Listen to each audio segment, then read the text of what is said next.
My wife's lies almost cost me my daughter, but what I uncovered about her will shock you. Hello, read it. When my wife served me the custody papers, I felt like I'd stepped into someone else's nightmare. The words on the page blurred as my mind tried to catch up to the reality of what I was holding. She wanted full custody of our daughter, Ellie. Not shared custody, not a compromise, full custody. And her reasoning? Lies. Elaborate, vicious lies. I'm James, 35, and for most of the past decade, I've been a husband and father. Not a perfect one, but one who tried. My marriage to Lisa wasn't built on a fairy tale.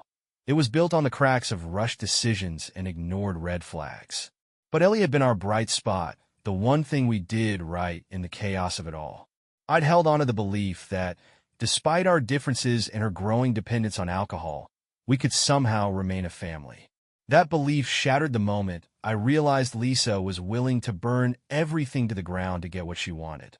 Lisa's drinking had started as something social, a few glasses of wine at the end of a long day. But over the years, it became her coping mechanism for everything: stress, boredom, anger. By the time Ellie was 5, it wasn't unusual to find Lisa slurring her words by mid-afternoon or asleep on the couch, an empty bottle teetering on the coffee table. I covered for her more times than I could count, telling Ellie that Mommy wasn't feeling well, that she was tired, that it was nothing to worry about. But it was something to worry about. The fights became routine. I'd come home from work to find the house a mess, Lisa irritable and defensive, and Ellie sitting quietly in the corner, trying to disappear into her coloring books. I begged Lisa to get help. She promised she would, over and over. But the promises always dissolved like sugar in water. She'd stay sober for a few days, maybe a week, and then the cycle would start all over again. By the time Ellie was 8, I knew things couldn't continue the way they were. Lisa's drinking wasn't just a problem. It was a danger. One night, I came home late to find Ellie curled up on the living room floor, a thin blanket barely covering her. Lisa had passed out in the bedroom, oblivious to the fact that our daughter had put herself to bed on the floor because she was too scared to wake her mom. That was the moment I decided I had to leave. It wasn't an easy decision, but it was the only one I could live with. I packed a bag, took Ellie to my parents' house, and filed for divorce the next morning. Lisa didn't take it well. She swore she'd get sober, swore she'd be a better wife, a better mother. But her promises rang hollow, just like they always did. The truth was Lisa didn't want to change, she wanted control. And when she realized she couldn't control me anymore, she turned her attention to Ellie. The custody battle began as a messy, contentious affair, but I was confident the court would see through Lisa's facade. Her drinking was well documented, and I had evidence of her neglectful behavior.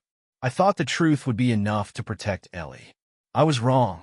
Lisa's lawyer submitted a list of allegations so outrageous, so carefully crafted, that I barely recognized myself in the accusations. She painted me as an abusive, manipulative father who had abandoned my family for selfish reasons. According to her, I was emotionally unstable, prone to violent outbursts, and unfit to raise a child.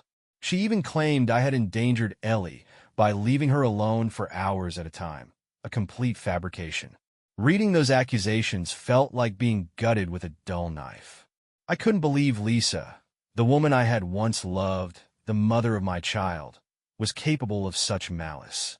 But it wasn't just malice, it was strategy. Lisa knew she couldn't win on the truth, so she built a narrative designed to destroy me. The court hearings were grueling. Lisa played the part of the concerned mother perfectly, her tears carefully timed, her words rehearsed. She spoke about her struggles with honesty and humility, framing her drinking as a battle she was bravely fighting for the sake of her daughter. She even claimed to be attending a recovery program, though I had my doubts about whether she'd ever set foot in one. The court-appointed social worker visited us both, interviewing Ellie, observing our interactions, and assessing our homes. I did everything I could to show that Ellie was safe, happy, and loved in my care. But Lisa's lies had planted seeds of doubt, and I could feel the court's skepticism creeping in. The turning point came during one of the hearings when Lisa's lawyer hinted at evidence of my supposed instability. I had no idea what they were referring to, but the implication was enough to put me on edge. They were playing dirty, and I knew I couldn't rely on the system to uncover the truth. If I wanted to protect Ellie, I had to expose Lisa for who she really was. I started documenting everything. Every missed pickup, every slurred phone call, every time Lisa failed to show up for a scheduled visit with Ellie. I requested access to her supposed recovery records, suspecting they didn't exist. And I began gathering testimony from people who had witnessed Lisa's behavior firsthand. The more I dug, the more I found. Text messages, social media posts, photos, receipts. It all painted a damning picture of a woman who was more interested in maintaining her image than taking responsibility for her actions. And the most damning evidence of all came from Ellie herself. One night, as I was tucking her into bed, she asked me why Mommy got so mad all the time. Her words were simple, but they cut deeper than any of Lisa's accusations. Ellie wasn't just scared of her mom. She was confused, hurt, and desperate for answers I couldn't give. That was the moment I knew I couldn't just defend myself against Lisa's lies. I had to go on the offensive. For Ellie's sake, for her safety, I had to expose the truth, no matter how ugly it was. Once I made the decision to expose Lisa, there was no turning back. It wasn't just about clearing my name. It was about protecting Ellie from the chaos and instability that Lisa's drinking brought into her life.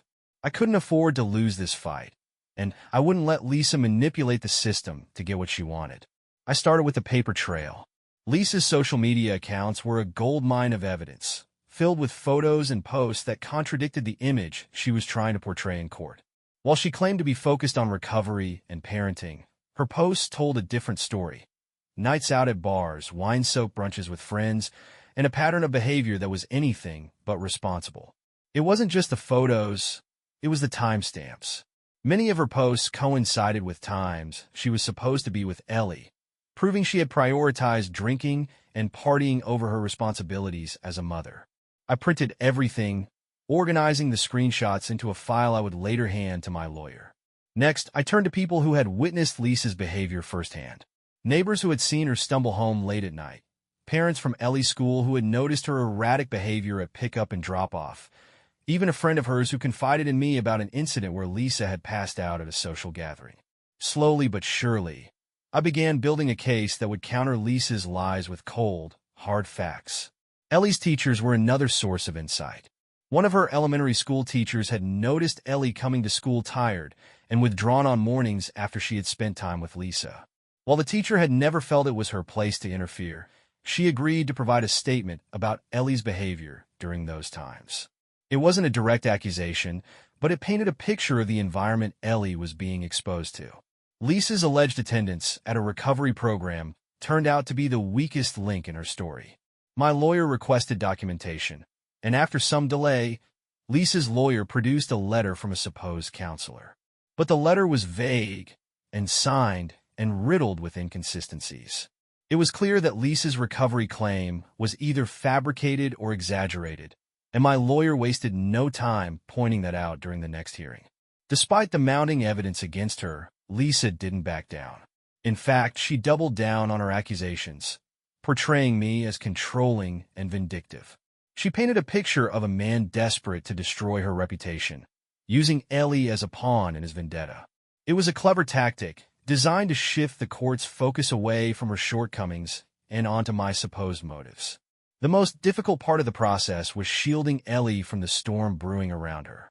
She was too young to understand the intricacies of the custody battle, but she wasn't oblivious to the tension. She asked questions I didn't know how to answer, her wide eyes searching mine for reassurance.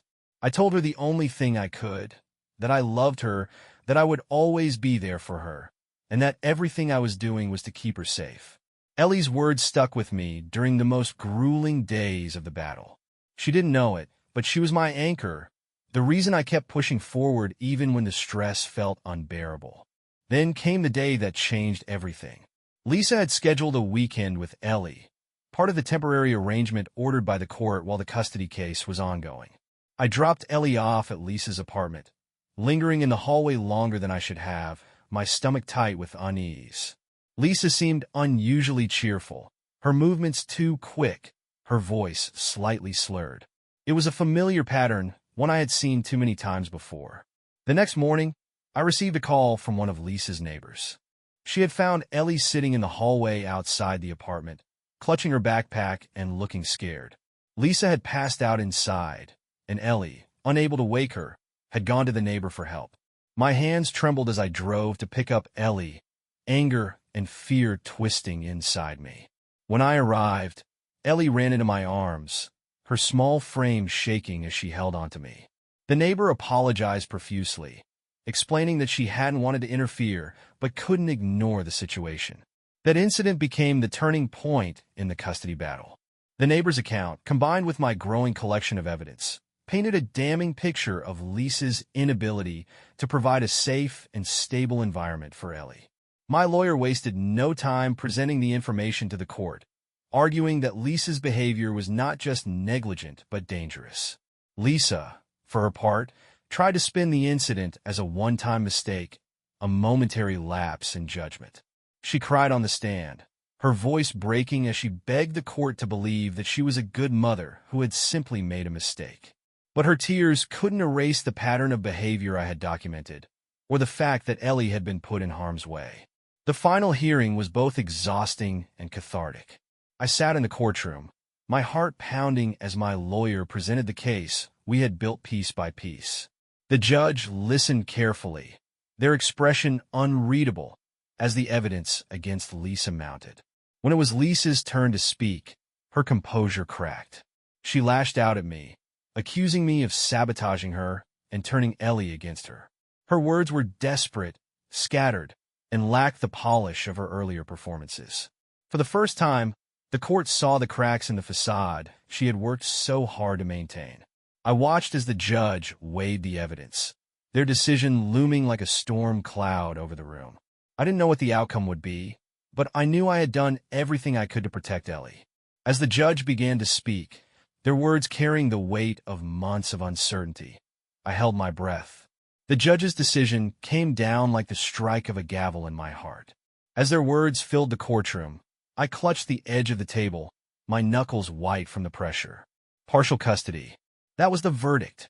The judge had ruled in my favor, granting me primary custody of Ellie, but Lisa would retain supervised visitation rights. It wasn't the complete victory I had hoped for, but it was enough. Enough to keep Ellie safe, enough to give her the stability she deserved. I looked over at Lisa as the judge finalized their ruling.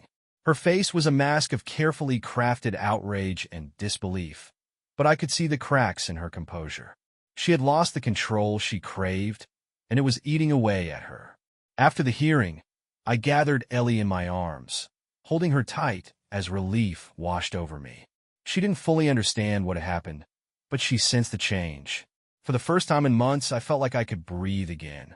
The courtroom battle was over, but I knew the fight wasn't finished. Lisa wasn't the type to let things go, and I had no doubt she would find ways to push the boundaries of her supervised visits.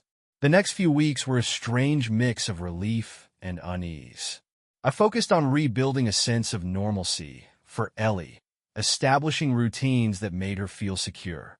We started having breakfast together every morning, a simple ritual that became our anchor. I enrolled her in an art class she had been asking about for months, watching her light up as she painted pictures of the world as she saw it, bright, colorful, and full of hope. Lisa's visits, while supervised, were a constant source of tension. She alternated between playing the doting mother and attempting to undermine me in subtle ways. She would make passive-aggressive comments about my parenting in front of the supervisor or try to twist innocent moments into something malicious. It was exhausting, but I held my ground. The turning point came during one of those visits. It was a quiet Saturday afternoon, and Ellie had brought a new drawing to show her mom. Lisa looked at the picture for a moment, her face softening as she traced the lines with her fingers. But then her mood shifted. She asked Ellie why she hadn't drawn a picture of Mommy's house, and why she only ever talked about what she did with me. Ellie, confused and hesitant, mumbled something about spending more time at my house. Lisa's expression darkened, and she began to press harder, her tone sharp and accusatory. The supervisor intervened, gently reminding Lisa that this wasn't appropriate, but the damage was done. Ellie withdrew into herself, clutching her drawing tightly as tears welled in her eyes. After that visit, Ellie didn't want to talk about her mom. She avoided the topic entirely, her usual chatter replaced by a quiet tension I hadn't seen in her before. It broke my heart to see her carrying the weight of something she couldn't fully understand. I decided to request a revision to the custody agreement. Lisa's behavior during visits, combined with Ellie's growing discomfort, was enough to warrant another look. My lawyer was hesitant at first, warning me that the court might see it as an overreach, but I was firm. Ellie's well-being came first, and I wasn't going to sit by while Lisa continued to manipulate her. In preparation for the new hearing, I doubled down on gathering evidence. I documented every incident, every comment, and every interaction that raised red flags. I spoke to the supervisor, who agreed to provide a statement about Lisa's behavior during visits. I even recorded a few of Lisa's drunken voicemails, which she had left in the early hours of the morning, slurring her words as she alternated between anger and self-pity. When the day of the hearing arrived, I felt a mix of dread and determination. Lisa arrived late, her appearance disheveled, her mood tense. She glared at me from across the room, her anger palpable as she realized what this hearing represented, a challenge to the last shred of control she had. The evidence was damning. My lawyer presented the supervisor's statement, detailing Lisa's manipulative behavior and its impact on Ellie. The recordings of Lisa's voicemails played in the courtroom, her slurred words echoing through the space like a haunting reminder of who she truly was. And then there were the drawings. Ellie's art teacher had provided a portfolio of her work, each piece a window into her emotional state.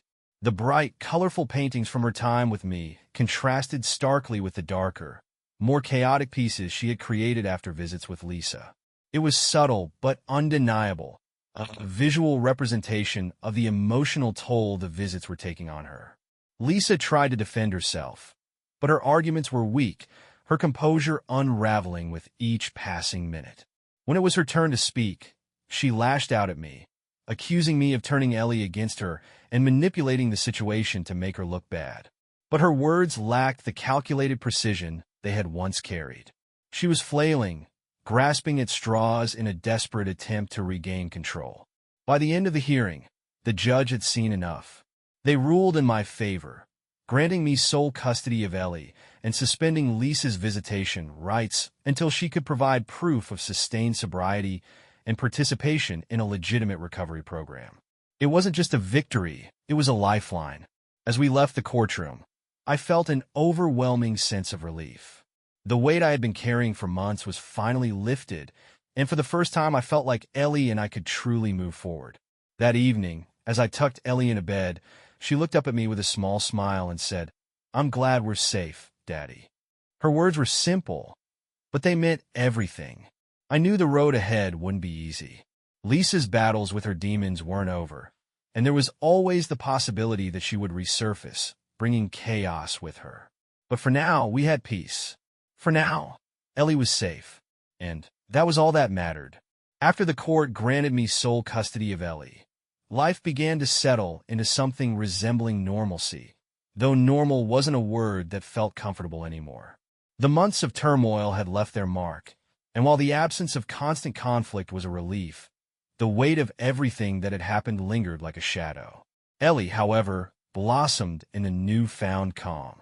She no longer jumped at loud noises or clung to me nervously when I dropped her off at school. Her laughter, once rare and fleeting, now filled the house daily. I worked hard to give her the stability she needed. Every decision I made was about ensuring she felt safe and loved. I overcompensated sometimes. Late-night ice cream runs, spontaneous trips to the zoo, and letting her stay up past bedtime to watch movies on Fridays. But I didn't care if anyone thought I was spoiling her. After everything she had endured, she deserved a life free of tension and uncertainty. Lisa's absence loomed over us like a quiet storm waiting to return. It wasn't just that she had disappeared from our daily lives. It was the silence that came with it. No calls, no messages, no attempts to challenge the court's ruling. It was as though she had vanished. Through mutual acquaintances, I learned she had checked into a rehab program, which was a step in the right direction if it was genuine. But history had taught me not to expect too much from Lisa's promises. She had always been adept at starting over, but not following through. For months, I allowed myself to hope that she would stay away, that she would finally recognize the damage she had caused and leave Ellie and me in peace. But hope is a fragile thing, and mine was shattered the day her letter arrived. It came in a plain white envelope, her handwriting on the front unmistakable. My heart sank the moment I saw it. I stood in the kitchen, the unopened envelope in my hand, debating whether to throw it in the trash or open it. Curiosity won. I tore it open, unfolding the letter with hands that trembled slightly. Her tone was familiar, a mixture of apology and defiance. She admitted she had made mistakes, that her drinking had hurt me and Ellie more than she cared to admit. But her words quickly turned defensive. She blamed the court for being unfair, blamed me for painting her in the worst possible light, and claimed she deserved another chance to be a part of Ellie's life. It wasn't the apology I wanted, nor the acknowledgement of the harm she had caused. It was a plea for control disguised as regret. I read the letter twice, my emotions swinging between anger and sadness. Lisa hadn't changed. Not enough, anyway. Her words revealed a woman who still saw herself as the victim, incapable of fully grasping the consequences of her actions. I showed the letter to my lawyer, who advised caution. A letter wasn't the same as a court filing, and unless Lisa formally petitioned for visitation or custody changes, there was no immediate threat. Still, the letter left me uneasy. Lisa's silence in the months following the ruling had felt out of character, and now I understood why. She had been biding her time, waiting for the right moment to reassert herself into Ellie's life. For weeks, I lived in a state of quiet anticipation, half expecting another letter, a phone call, or even a knock on the door. But nothing came. The silence resumed, leaving me to wonder if Lisa's letter had been a desperate attempt she had ultimately abandoned. Ellie, meanwhile, continued to thrive. Her art teacher called me one evening, praising Ellie's creativity and growth. Her paintings, once dark and chaotic, had become vibrant and full of life. It was as though she were rediscovering the world through her own eyes, untainted by the shadows of the past. One evening, as we sat on the couch watching her favorite animated movie, Ellie turned to me with a question that caught me off guard. She asked if I thought Mommy would ever get better. Her voice was soft, her expression thoughtful, and I could see the hope in her eyes. The question weighed on me heavily. I didn't want to lie to her, but I also didn't want to give her false hope. I told her that I hoped so, but even if Mommy did get better, it was my job to make sure she was safe and happy. Ellie nodded, her gaze drifting back to the TV, but her question stayed with me long after she had fallen asleep.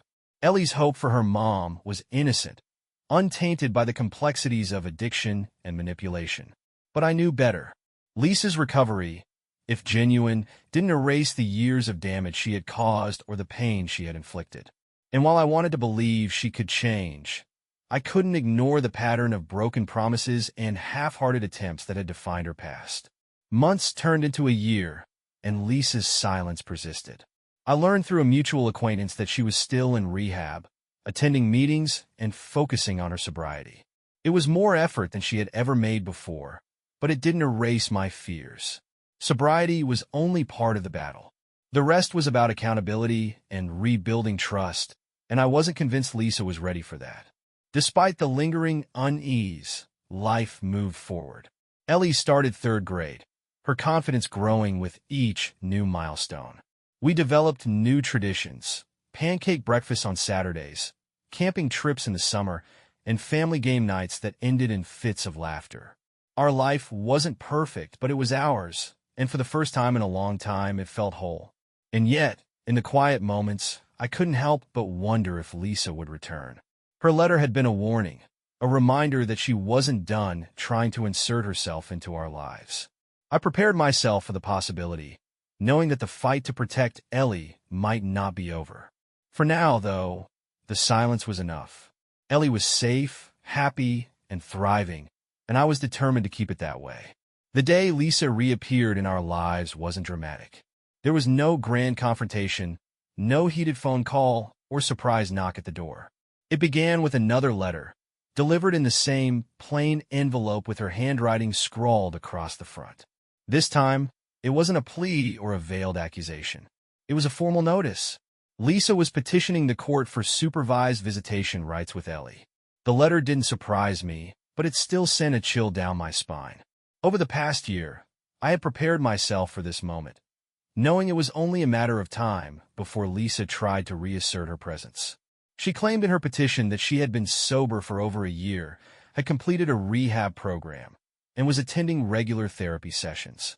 She included certificates and letters of support from her counselors, painting a picture of a woman who had turned her life around. I wanted to believe it was true. I wanted to believe that Lisa had finally confronted her demons and made genuine progress. But the stakes were too high to take her at her word. Ellie's safety and well-being were on the line, and I couldn't afford to let my guard down. My lawyer reviewed the petition and advised me to proceed with caution. Lisa's progress, if real, was commendable, but it didn't erase the damage she had caused or guarantee that she wouldn't relapse. The court's priority would be Ellie's best interests. And while Lisa's sobriety was a step in the right direction, it wasn't enough to undo the years of instability she had brought into Ellie's life. The hearing was scheduled for a month later. During that time, I worked to gather as much evidence as I could to counter Lisa's claims. I documented Ellie's progress over the past year. Her improved grades, her participation in extracurricular activities, and her growing confidence. I reached out to her teachers, her art instructor, and even her pediatrician, all of whom provided glowing reports of her development. Ellie, meanwhile, remained blissfully unaware of the brewing storm. I shielded her from the details, keeping her routine as normal as possible. But as the hearing date approached, I found myself grappling with a question I couldn't ignore. What if Lisa truly had changed? Her sobriety was a fact, backed by evidence and testimony from professionals. And while I remained wary of her motives, I couldn't deny that the court would see her efforts as a sign of progress. The thought left me torn. If Lisa really had turned her life around, did I have the right to keep her out of Ellie's life entirely? The hearing itself was tense, but uneventful. Lisa appeared composed, her demeanor humble and contrite. She spoke about her journey to sobriety, her regret for the choices she had made, and her desire to rebuild a relationship with Ellie. Her words were measured, her tone sincere, and for a moment I almost believed her. My lawyer presented our case with equal precision, emphasizing Ellie's progress over the past year and the importance of maintaining her stability. We argued that any visitation, even supervised, should be approached cautiously and gradually to minimize potential disruption. The judge listened carefully, their expression unreadable, as both sides made their arguments. When the ruling finally came, it was a compromise. Lisa was granted limited supervised visitation, beginning with 1 hour a week at a neutral location.